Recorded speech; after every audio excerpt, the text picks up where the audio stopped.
صحت کے لیے ایک صلوات اور بھیجیں برائے تاجیل ظہور حضرت حجت علیہ الصلوۃ والسلام. اعوذ باللہ السمیع العلیم العظیم من الشیطان اللعین الرجیم. بسم اللہ الرحمن الرحیم. الحمدللہ رب العالمین. الصلاۃ والسلام علی سیدنا و نبینا و شفیعنا و طبیب قلوبنا و مولانا مقتدانا بالقاسم محمد وآلہ الطیبین الطاہرین المعصومین. لعنت اللہ علی اعدائہم اجمعین من یومنا ھذا الی یوم الدین. اما بعد فقد قال اللہ سبحانہ تبارک و تعالی فی القرآن المجید والفرقان الحمید. بسم اللہ الرحمن الرحیم. انما یرید اللہ لیذھب عنکم الرجس اہل البیت ویطہرکم تطہیرا.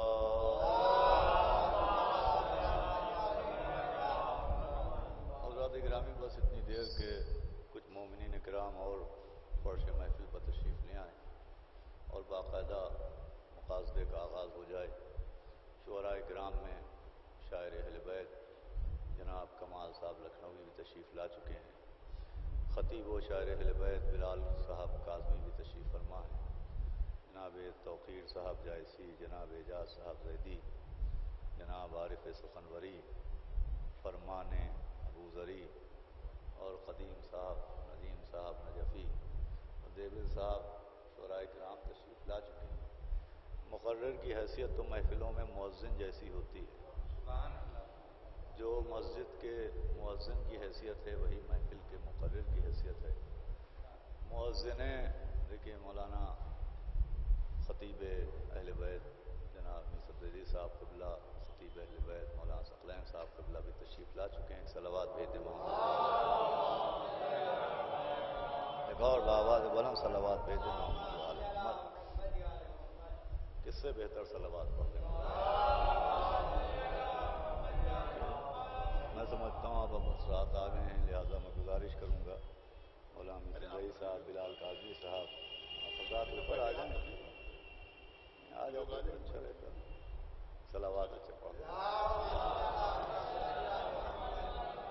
حضرات مولا حسن مجتبیٰ علیہ الصلوۃ والسلام کے سلسلے میں چند کلمات عرض کرنے کے لیے میں نے جس آیت کو آپ کے سامنے تلاوت کیا ہے اسے آیت تطہیر کہتے ہیں.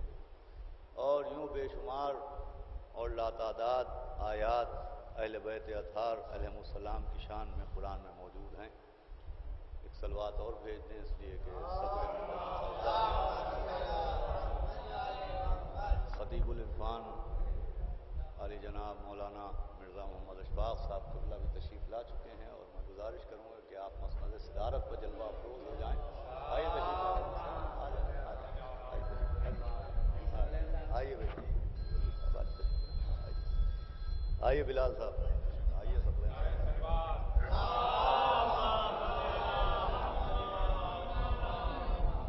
ارے کمال جگہ تشریف لے آئیے. ارے آپ حضرات صلوات اور پڑھ دیں. اب تو اور طولانی گفتگو کا مقام نہیں ہے اس لیے کہ محفل کا کورم مکمل ہو گیا ہے. صرف چند کلمات عرض کرنا ہے کہ میں عرض کر رہا تھا کہ لاتعداد آیات اہل بیت علیہم السلام کی شان میں نازل ہوئیں جس کو اپنوں کے ساتھ ساتھ غیر بھی تسلیم کرتے ہیں. مگر آیت تطہیر تمام ان آیات کے بیچ میں جو اہل بیت اطہار کی شان میں نازل ہوئیں ایک انفرادیت رکھتی ہے. اس لیے کہ جتنی بھی آیات اہل بیت اطہار علیہم السلام کی شان میں نازل ہوئی ہیں یوں تو ہمارا تو عقیدہ یہ ہے کہ قرآن میں جہاں جہاں بھی مدح ہے وہ برائے اہل بیت اطہار ہے. جس کی بھی قدح ہے لیکن وہ آیات جو سب تسلیم کرتے ہیں، ان آیات میں آیت تطہیر ایک منفرد حیثیت رکھتی ہے، اس لیے کہ جتنی بھی آیات نازل ہوئیں ان کو پیغمبر نے 1 یا 2 یا 4 یا 5 مرتبہ تلاوت کیا۔ آیہ مباہلہ بھی انہی کی شان میں نازل ہوئی، مگر پیغمبر نے آیہ مباہلہ کو 2 یا 4 یا 5 مرتبہ تلاوت کیا۔ آیہ مودت بھی ان کی مودت کے لیے نازل ہوئی، مگر اس کو بھی پیغمبر اسلام نے 2 یا 4 یا 5 مرتبہ تلاوت فرمایا۔ یہ آیہ تطہیر وہ واحد آیت ہے کہ اس آیت کے نزول کے بعد پیغمبر اسلام جب تک دنیا میں رہے تب تک پیغمبر اسلام کا دستور یہ تھا کہ نماز صبح سے پہلے در اہل بیت اطہار پڑھاتے تھے، سلام فرماتے تھے، اس کے بعد اس آیت کی تلاوت کرتے تھے۔ روزانہ کوئی دن ایسا نہیں ہوا کہ مسجد جانے سے پہلے در اہل بیت پر نہ آئے، پہلے اہل بیت کے در پر آئے پھر اللہ کے گھر میں گئے۔ پیغمبر نے سیرت بنائی کہ آتے تھے فرماتے تھے السلام علیکم یا اہل بیت النبوہ و معدن الرسالہ۔ پیغمبر نماز پڑھنے سے پہلے زیارت کرتے تھے، ہم تو نماز کے بعد زیارت کرتے ہیں، زیارت پڑھتے ہیں، وہ پیغمبر نماز سے پہلے زیارت پڑھتے تھے اور پھر مسجد میں جاتے تھے۔ لقد کان لکم فی رسول اللہ اسوۃ حسنہ، پیغمبر کی سیرت ہمارے لیے نمونہ عمل ہے۔ پیغمبر نے یہ سیرت بھی قائم فرمائی کہ جب تک ان کے در پر نہ جانا اللہ کے گھر پہنچنے کی کوشش نہ کرنا۔ صلوات بھیجیں محمد یہ ان کی زیارت ہے، پھر اللہ کے گھر میں جاؤ۔ یہ جو جہالت کی بحثیں ہوتی ہیں کہ صاحب حج تو واجب ہے، پہلے حج کرنا چاہیے پھر زیارت کرنا چاہیے، اجی سیرت رسول کیا کہہ رہی ہے؟ صلوات پڑھیں محمد احمد۔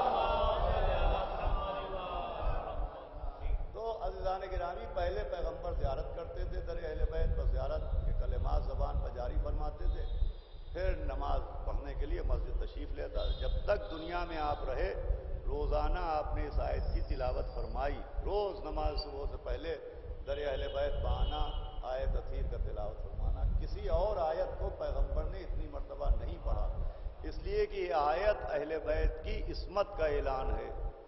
پیغمبر نے آیہ عصمت کو روزانہ تلاوت فرما کے مدینے کے ہر گناہ گار کو اہل بیت کی عصمت کا گواہ بنا دیا، تاکہ اب دعوی خلافت کرنے والے دعوی خلافت تو کر لیں گے لیکن دنیا میں کوئی دعوی عصمت نہ کرنے پائے گا۔ صلوات بھیجے محمد آل احمد۔ یہ آیہ عصمت پر اس لیے زور دیا کہ عزیزوں، عصمت صرف فضیلت نہیں ہے، عصمت دین کی ضرورت ہے۔ جیسے نماز میں کچھ چیزیں نماز کے لیے فضیلت کا سبب بنتی ہیں اور کچھ چیزیں نماز میں ضرورت ہیں، جیسے عقیق کی انگوٹھی پہن کے نماز پڑھنا یہ سبب فضیلت ہے، خوشبو لگا کے نماز پڑھنا یہ سبب فضیلت ہے، اچھے کپڑوں میں بہترین کپڑوں میں نماز پڑھنا یہ سبب فضیلت ہے۔ چنانچہ حضرت ابا عبداللہ الحسین علیہ السلام روایات میں موجود ہے کہ جب آپ نماز کے لیے تشریف لے آتے تھے تو سب سے بہترین لباس ریبتن فرماتے تھے، سب سے اچھا لباس۔ کسی نے پوچھا کہ حضرت ہم نے غور کیا ہے کہ جب آپ نماز کے لیے جاتے ہیں تو سب سے بہترین لباس پہن کے جاتے ہیں، تو آپ نے فرمایا کہ ہوا جمیل ویحب الجمال، کہ وہ خود بھی جمیل ہے اور جمال ہی کو پسند کرتا ہے۔ اب یہ الگ بات ہے کہ کہاں بہترین لباس پہن کے نماز پڑھنا سیرت امام ہے اور کہاں مسجد کی لنگیاں۔ صلوات بھیجیں محمد آل احمد۔ نہ جانے کیا سب کے جیسا ہونے کا شوق ہے، صلوات بھیجیں محمد آل احمد۔ سیرت امام یہ ہے کہ بہترین کپڑوں میں نماز پڑھو، سب سے اچھے کپڑوں میں نماز پڑھا کرو۔ تو میں عرض یہ کر رہا تھا کہ اچھا لباس پہن کے نماز پڑھنا یہ سبب فضیلت ہے، عقیق کی انگوٹھی پہن کے نماز پڑھنا یہ سبب فضیلت ہے، خوشبو لگا کے نماز پڑھنا علماء کرام تشریف فرما ہیں، ہم سے بہتر خطبہ تشریف فرما ہیں تائید کے لیے، یہ سبب فضیلت ہے، عمامہ پہن کے نماز پڑھنا مستحب ہے، یہ سبب فضیلت ہے، عمامے میں تحت الحنک ہونا یہ سبب فضیلت ہے۔ نماز میں کچھ چیزیں فضیلت کا سبب ہیں مگر کچھ چیزیں نماز کی ضرورت ہیں، جیسے وضو فضیلت نہیں ہے نماز کی ضرورت ہے، کعبے کی طرف نماز پڑھنا فضیلت نہیں ہے، نماز کی ضرورت ہے۔ تو جیسے وضو اور کعبے کے بغیر نماز نہیں ہے، جیسے وضو اور کعبے کے بغیر عبادت نہیں ہے، ویسے ہی اگر دنیا میں کوئی معصوم نہ ہو تو دین نہ رہے گا، اسلام نہ رہے گا۔ ایک صلوات بھیجے محمد والے محمد۔ توجہ فرمائیے گا، معصوم کا ہونا ضرورت ہے، اس لیے ضرورت ہے کہ اللہ اور بندے کے بیچ میں ایک معصوم ہونا چاہیے کہ جو ادھر کی عطائیں یہاں پہنچائے، یہاں کی حاجتیں وہاں پہنچائے۔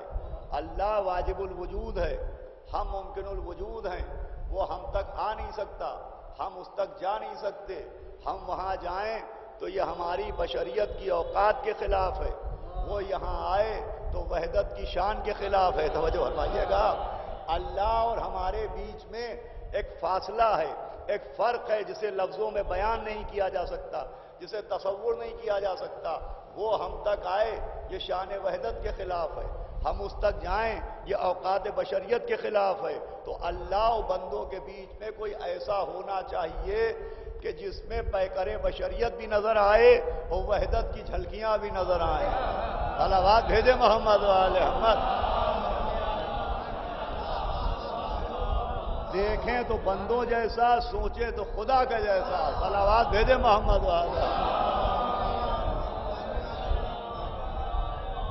کوئی ایسا ہو کہ جس کا ہر وقت ایک رابطہ، ایک رشتہ اس سے رہے، ایک رشتہ ہم سے رہے، وحدت کی جھلکیاں بھی ہوں، بشریت کا پیکر بھی ہو، ادھر کی عطائیں ادھر کی عطائیں ادھر پہنچائے، ادھر کی دعائیں ادھر پہنچائے، عبد و معبود کے بیچ، ساجد و مسجود کے بیچ، خالق و مخلوق کے بیچ، رازق و مرزوق کے بیچ ایک رابطہ بن جائے۔ توجہ فرما رہے ہیں؟ تو ایسے تو صرف 14 نظر آئے کہ کبھی وہاں کا دسترخوان ان کے گھر میں نظر آیا، کبھی ان کی روٹیاں آسمان پر نظر آئی۔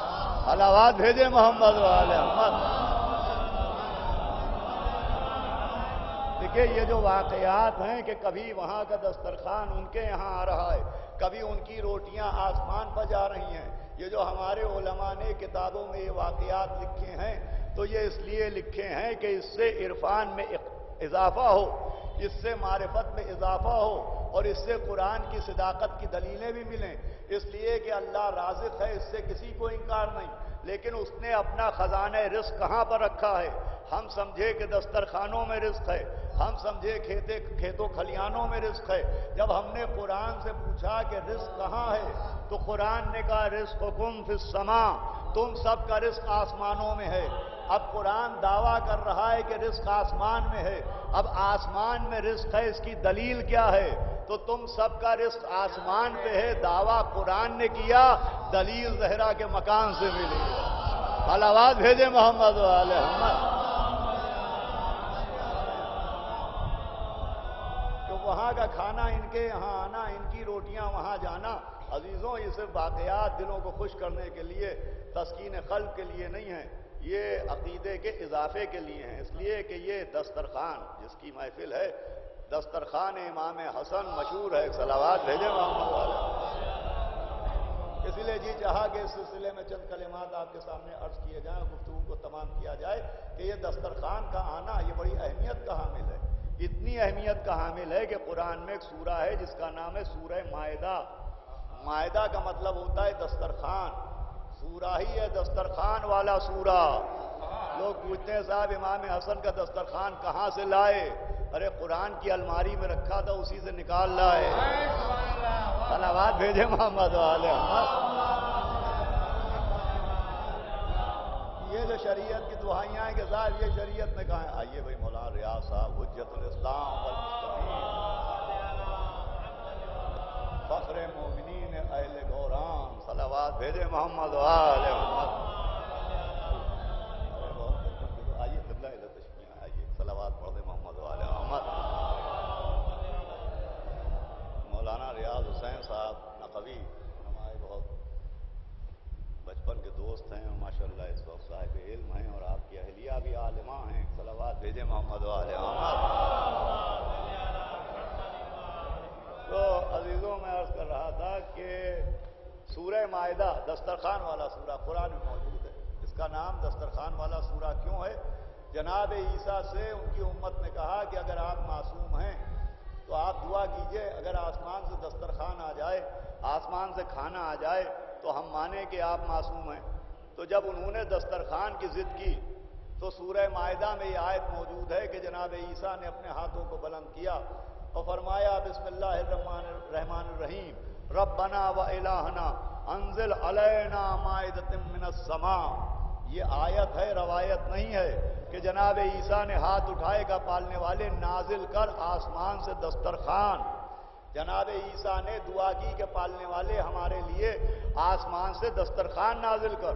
جیسے ہی جناب عیسیٰ نے دعا کی آسمان سے دسترخوان آیا، اور دسترخوان میں کیا کیا آیا یہ بھی مفسروں نے لکھا کہ اس دسترخوان میں تلی ہوئی مچھلی بھی رکھی تھی، بھنا ہوا مرغا بھی رکھا تھا، سرکہ بھی رکھا ہوا تھا، نمک بھی رکھا ہوا تھا، اور 5 روٹیاں بھی رکھی تھیں۔ دیکھیے گا میرے آقا بہت دسترخوان میں 5 روٹیاں تھیں، بھنی ہوئی بھنا ہوا گوشت، تلی ہوئی مچھلی، ذرا سا سرکہ، کونے میں نمک، روٹیاں بھی 5 آئیں اور غذائیں بھی 5 آئیں۔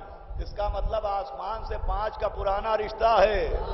یہ 5 روٹیوں کا آنا، 5 غذاؤں کا آنا اعلان کر رہا ہے کہ ان کے معاملے میں 3-5 نہ کرنا۔ صلوات بھیجے محمد علیہ محمد، بھائی صلوات بآواز بلند بھیجے محمد علیہ محمد۔ ارے رمضان میں ہر عبادت کا ثواب بڑھ جاتا ہے تو صدائے صلوات کو بھی اور بلند ہونا چاہیے۔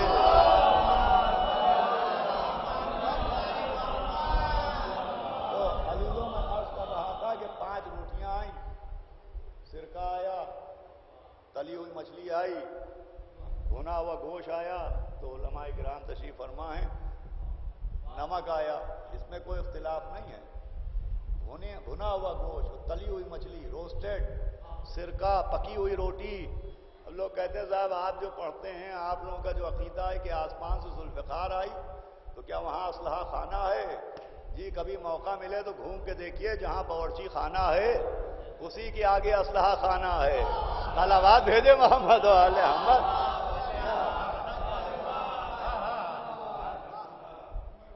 آیا آسمان سے دسترخوان آیا، جناب عیسیٰ نے دسترخوان بچھایا اور کہا لو آ گیا دسترخوان، آؤ اور چکھو۔ اب جو لوگ دسترخوان کے پاس بیٹھے تو یہ مفسروں کی تفسیر ہے جو میں آپ کو سنا رہا ہوں کہ جنہوں نے عقیدے کے ساتھ، یقین کے ساتھ، خلوص کے ساتھ، صحیح نیت کے ساتھ اس دسترخوان کے کھانے کو نوش کیا تو مفسر لکھتے ہیں ان میں جو بے گھر تھے انہیں گھر مل گئے، جو بے زر تھے انہیں زر مل گئے، جو بیمار تھے انہیں دوا مل گئی، جو برہنہ تھے انہیں ردا مل گئی، جو بے روزگار تھے انہیں روزی روٹی مل گئی، جو بے اولاد تھے انہیں اولاد مل گئی۔ لیجئے دسترخوان سے صرف شکم کی آگ نہیں بجھی، بے گھروں کو گھر بھی ملا، بے زروں کو زر بھی ملا، بیماروں کو دوا بھی ملی، بے اولادوں کو اولاد بھی ملی۔ یہ ہے شان معصوم کے دسترخوان کی۔ ارے جب مریم کے بیٹے کے دسترخوان میں یہ طاقت ہے تو سیدہ کے بیٹے کے دسترخوان صلوات بھیجے محمد۔ اس کا مطلب معصوم کا دسترخوان صرف شکم کی آگ کو نہیں بجھاتا، معصوم کا دسترخوان صرف بدن کی قوت کو نہیں بڑھاتا، حالانکہ کھانے کا تعلق 2 ہی چیزوں سے ہے، کھانا یا تو شکم کی آگ بجھاتا ہے یا بدن کی طاقت بڑھاتا ہے، مگر معصوم کے دسترخوان کی شان اور ہوتی ہے۔ کیا سن رہے ہیں آپ؟ معصوم کا دسترخوان بے گھروں کو گھر بھی دیتا ہے، بے زروں کو زر بھی دیتا ہے، بے اولادوں کو اولاد بھی دیتا ہے، بے سکونوں کو سکون بھی دیتا ہے۔ جنہوں نے خلوص کے ساتھ عیسیٰ کے دسترخوان کو نوش کیا ان کی مشکلیں دور ہو گئیں۔ ارے جن کے دسترخوان میں مشکل کشائی کی صفت ہو، کیا سن رہے ہیں آپ؟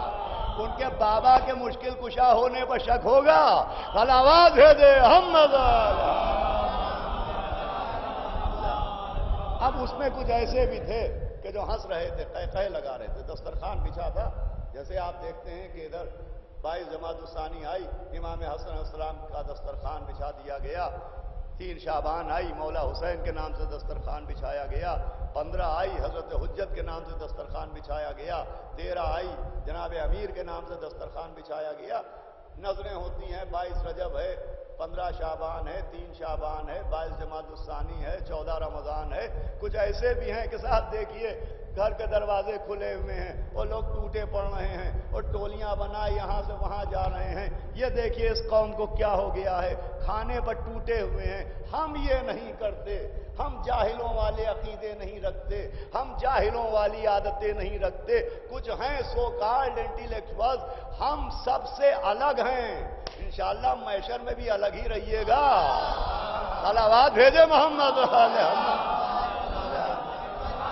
اور رسم پہ اعتبار، رواج پہ اعتبار، کلچر پہ اعتراض، رسم پہ اعتراض ہو رہا ہے۔ تو کچھ ایسے بھی تھے جو ہنس رہے تھے، انہوں نے مذاق اڑایا معصوم کے دسترخوان کا، ابن مریم کے دسترخوان کا۔ تو تفسیر قرآن یہ ہے کہ ان پر عذاب نازل ہوا۔ عذاب یہ نازل ہوا کہ اللہ نے انہیں جانور بنا دیا، اللہ نے انہیں جانور بنایا۔ اب جانوروں میں بھی کچھ پاک ہوتے ہیں، کچھ نجس، کچھ حرام ہوتے ہیں، کچھ حلال۔ لکھا ہے کون سا جانور بنایا؟ انہیں خنزیر بنایا، خنزیر جس کی غذا ہی نجاست ہے۔ لیجئے وہیں سے قانون بن گیا کہ جو معصوم کے دسترخوان کا مذاق اڑائے گا زندگی بھر نجاست کھائے گا، کبھی تبرک مجلس کے قریب نہ آنے پائے گا۔ حلاوت ہے دے محمد بلا صلوات پڑھیں محمد والے محمد۔ تو یہ دسترخوان یہ ثبوت عصمت ہوتا ہے عزیزوں، اور 2 گواہیاں مانی جاتی ہیں شریعت میں۔ ایک گواہی سے کام تو چلتا نہیں۔ ایک گواہی جناب عیسیٰ نے دعا مانگی، آسمان سے دسترخوان آیا، بس 5-6 منٹ میں تمام کر رہا ہوں۔ شریعت میں 2 گواہیاں مانی جاتی ہیں، ایک گواہی سے کام نہیں چلتا ہے۔ ماہ رمضان کا چاند 2 عادل گواہی دیں تو چاند مانا جائے۔ شریعت کا قانون یہ ہے کہ 2 گواہیوں کے بغیر کام نہیں چلتا ہے۔ اب جو لوگ کہتے ہیں صاحب یہ اشہد ان محمد رسول اللہ کے ساتھ اشہد ان علی ولی اللہ کیا ہے؟ ارے شریعت میں جو شہادت کا نصاب ہے اس کے مطابق ہے۔ 2 گواہیاں چاہیے ہیں کہ لا الہ الا اللہ کا ایک گواہ ہے محمد رسول اللہ، دوسرا گواہ ہے علی ولی اللہ۔ کیا کہنا بھائی، لا الہ الا اللہ کا ایک گواہ ہے محمد رسول اللہ، دوسرا گواہ ہے علی ولی اللہ۔ ارے وہ چاند جو دکھائی دیتا ہے جب وہ 2 کے بغیر نہیں مانا جاتا تو وہ اللہ جو دکھائی نہیں دیتا وہ 2 کے بغیر کیسے مان لیا؟ صلوات بھیجے محمد محمد۔ علی ولی اللہ کے بغیر نصاب شہادت ناقص ہے۔ لا الہ الا اللہ کی گواہی مکمل نہیں ہوتی جب تک اشہد ان علی ولی اللہ نہ کہا جائے۔ صلوات بھیجے محمد محمد۔ اسی لیے تو امام نے کہا ہے، چھٹے امام نے کہا ہے، جب بھی کوئی من قال اشہد ان لا الہ الا اللہ واشہد ان محمد رسول اللہ فلیقل اشہد ان علی امیر المومنین۔ امام نے کہا ہے جب بھی کوئی کہے اشہد ان لا الہ الا اللہ اشہد ان محمد رسول اللہ فلیقل، فوراً کہے یہ فا وہی ہے من کنت مولا ہو فہذا علی مولا۔ صلوات بھیجے محمد علیہ وسلم۔ اس مسئلے میں کوئی کمپرومائز نہیں ہے، اس معاملے میں کوئی تکلف نہیں ہے۔ اس گواہی کو چھپانے کی بڑی ممانعت ہے۔ تو میں عرض کر رہا تھا عزیزوں آپ کی خدمت میں کہ 2 گواہیاں، پہلی گواہی جناب عیسیٰ کا واقعہ، اس سے پہلے ایک گواہی ہو چکی ہے، عیسیٰ کی گواہی دوسری گواہی ہے۔ قوم موسیٰ نے کہا تھا کہ آپ آسمان سے کھانا منگائیں، موسیٰ نے ہاتھ اٹھائے، آسمان سے دسترخوان آ گیا، من و سلوہ آ گیا۔ موسیٰ نے ہاتھ اٹھائے، آسمان سے دسترخوان آ گیا۔ دوسری گواہی جناب عیسیٰ نے دی، عیسیٰ نے ہاتھ اٹھائے، آسمان سے دسترخوان آ گیا۔ لیجئے قرآن سے عصمت کا ثبوت بھی ملا کہ جس کے دعا مانگنے پر آسمان سے دسترخوان آئے وہ معصوم ہوتا ہے۔ کیا سن رہے ہیں آپ؟ جس کے دعا مانگنے پر آسمان سے دسترخوان آئے وہ معصوم ہوتا ہے۔ موسیٰ نے دعا کی، آسمان سے دسترخوان آیا، ثبوت عصمت۔ عیسیٰ نے دعا کی، آسمان سے دسترخوان آیا، ثبوت عصمت۔ تو اگر معصوم ہونے کا ایک ثبوت یہ بھی ہے کہ جس کے دعا مانگنے پر آسمان سے دسترخوان آ جائے وہ معصوم ہوتا ہے، تو بی بی فضہ کو کیا کہیے گا؟ کنیز زہرا کو کیا کہیے گا کہ جناب فضہ ہاتھ اٹھا رہی ہیں، آسمان سے دسترخوان آ رہا ہے، تو ہم فضہ کو 14 کی فہرست میں تو نہیں رکھتے، مگر اتنا کہنے کی اجازت تو چاہتے ہیں کہ آسمان پر جو جلوہ مریم کے بیٹے کا ہے، کم سے کم وہی زہرا کی کنیز کا ہے۔ بس فرق یہ ہے کہ موسیٰ نے جن کے لیے دسترخوان منگایا ان میں مشرکین بھی تھے، کافرین بھی تھے، عیسیٰ نے جن کے لیے دسترخوان منگایا ان میں مشکوکین بھی تھے، مگر فضہ نے جن کے لیے منگایا ان میں خاتم النبیین تھے، امیر المومنین تھے۔ حلاوت ہے دے محمد عصمت تو یہ عصمت ضرورت ہے، معصوم دین کی ضرورت کا نام ہے۔ عصمت پیغمبر اسلام نے سب سے زیادہ آیے تطہیر کو تلاوت کیا تاکہ ثبوت عصمت مل جائے۔ عزیزو، عصمت شیعت کی بنیاد ہے۔ اب سمجھے صدقے کے خرمے کی روایت کی کیوں مخالفت ہے؟ صلوات بھیجے محمد صلوات بھیجے بآواز بلند محمد علیہ،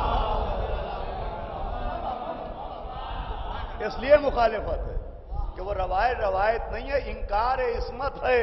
صلوات بھیجے محمد علیہ۔ امام حسن مجتبی سبز قبا، آج انہی کی آمد کی شب ہے، اللہ سب کو مبارک کرے، ہمارے عقیدے کو پختگی عطا فرمائے، مسئلہ عصمت میں، مسئلہ ولایت میں ہمارے قدموں میں لڑکڑاہٹ پیدا نہ ہونے پائے۔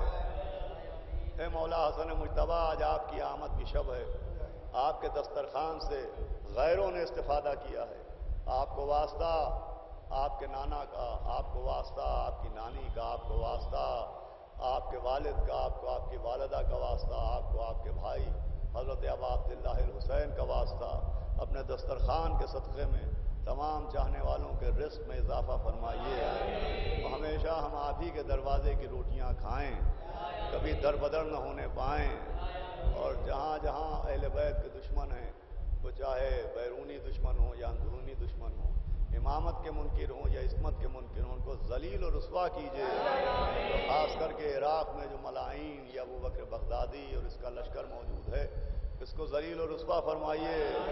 حضرت آپ اپنے بھائی حضرت ابو الفضل عباس کو اجازت دیں کہ وہ اس لشکر کو ذلیل و رسوا کریں، مظلوموں کی حقانیت کا ثبوت دنیا کے سامنے آئے، اور دعاؤں میں سب سے بڑی